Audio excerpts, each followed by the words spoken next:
গত 11 মাস 1 বছরে যা দেখছে সেই প্রেক্ষাপটে তো আমি এখন দেখছি যে আওয়ামী লীগের জনপ্রিয়তা বেড়ে যাচ্ছে। কারণ আমরা যেই প্রেক্ষাপট চিন্তা করে শেখ হাসিনাকে হটিয়েছিলাম বা আমরা এই হটানোকে সমর্থন করেছিলাম যারা, তো তারা তো এখন দেখছি অনেকে বলছেন, অনেকেই যারা এই আন্দোলনে ছিল তারা তো এখন হতাশ। তারা দেখছে যে ডক্টর ইউনূস 1 বছরে এসে এই দেশটাকে অনেক পিছিয়ে দিয়েছে। কিরকম সেটা? সর্বক্ষেত্রে আপনি এমন একটা সেক্টর দেখান যেখানে বাংলাদেশ এগিয়েছে। যখন বাংলাদেশ কোনো একটা সেক্টরে আগায় নাই, যখন সারা দেশে হানাহানি, যখন আমাদের হিংসা বিদ্বেষ বেড়ে গেছে, আমাদের দেশে নয় শুধু বিদেশে পর্যন্ত বাঙালিরা একজন আরেকজনকে দৌড়াচ্ছে, পিটাচ্ছে, পিছিয়ে যাচ্ছি। আমরা যদি দেখতাম যে একটা স্বৈরাচারকে হটিয়ে আমরা ব্যবস্থা তৈরি করছি, আমাদের উন্নতির দিকে যাচ্ছি, যখন সেটা হয় নাই তখনই হতাশা আসছে। তখনই বলা হচ্ছে যে পেছনে যে স্বৈরাচার ছিল সে আসলে স্বৈরাচার না, সে এর থেকে বেটার ছিল।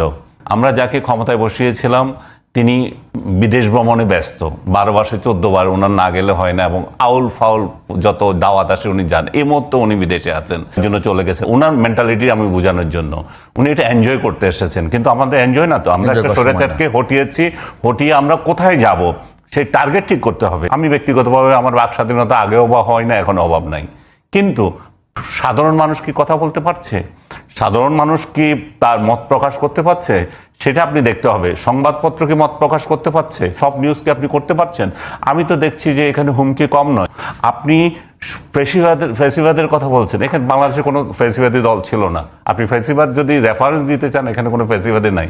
কিন্তু যে কার্যক্রমগুলো হচ্ছে একটার পর একটা, তাহলে কে বড় ফ্যাসিবাদী সেটাই আগামীতে নির্ধারণ করার জন্য এখন হয়ে গেছে।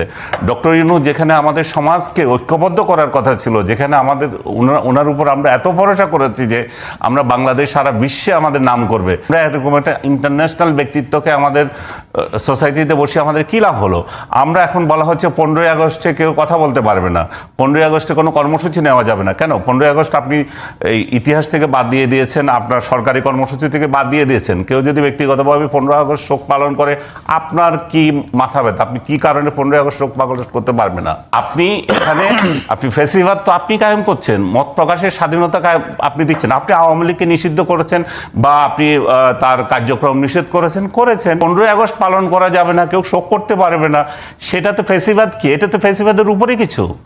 এরকম যদি হয়তো যে তাহলে জিয়াউর রহমানের শোক দিবসে আওয়ামী লীগ নিষিদ্ধ করতে পারতো যে তোমরা খিচুড়ি বিচরণ করতে পারবে না, তোমরা ফুলের মালা দিতে পারবে না, তাহলে আরেক দল সরকার আসবে, তারা বল আরেকটা ইম্পোজ করবে। তাহলে আমাদের মত প্রকাশ, আমাদের ব্যক্তি স্বাধীনতা সবগুলোই খর্ব হয়ে যাচ্ছে। আমরা যেখানে যাওয়ার কথা যে আশা করেছিলাম উনি আমাদের সেটা দিচ্ছেন না।